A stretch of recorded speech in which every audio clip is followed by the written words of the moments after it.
is ANN News Brief. Senegalese authorities have begun gradual reopening of universities. The country's 8 universities have started in-person learning after being closed for more than 5 months because of the coronavirus pandemic. Undergraduate students are expected to resume this week. Senegal has nearly 200,000 students in institutions of higher education, 65% of whom are in public universities.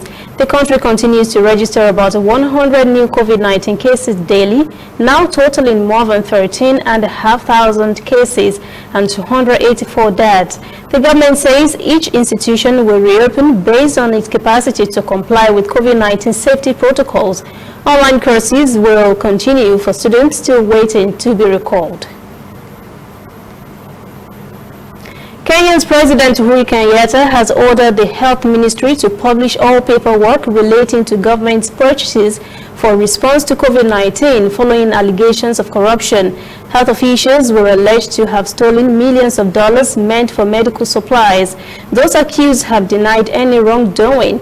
President Kenyatta announced during a virtual COVID-19 conference with county governors on Monday that tenders undertaken by state-run Kenya Medical Supplies Agency will be tendered. The agency is at the center of the scandal and is currently being investigated. The president said the health ministry must come up with a transparent, open method and mechanism through which all tenders and procurement done by KEMSA would be available online within the next 30 days. We'll be right back. Whether in your house, at your office, on your phone or online, we are there. We have the facts behind the headlines. We cut to the chase with the news you really need. We cover every angle. We are the bigger, better news network. We are African News Network. ANN. Watch ANN News on MITV from a truly African spirit. Hundreds of Algerians have taken to the streets in the capital, Algiers, for the second week of protests demanding the release of detained journalist Khalid Drouelani. The journalist was sentenced to 3 years in prison in March and has since become a symbol of the fight for press freedom. An international campaign of support and demonstrations in favor of his release were recently organized in Paris, New York, and Geneva.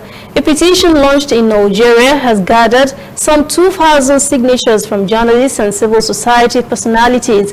Khalid Drouelani has received the support of many Algerian artists. In recent months, authorities have accused journalists of threatening the national interest, and many have been sent to prison as a result. Reporters Without Borders recently denounced the deteriorating context for press freedom in Algeria. The country ranks 146th out of 180 in 2020 World Press Freedom Index, down 27 places from 2015.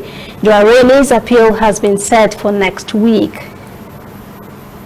That is ANN News Brief at 4. Join us again at 5 for our full newscast. For details on these and other breaking stories, visit our website, annafrica.news. Conversation continues on our social media platforms, Twitter, Instagram, and Facebook at ANN Africa TV. I'm Lucy Adeyemi.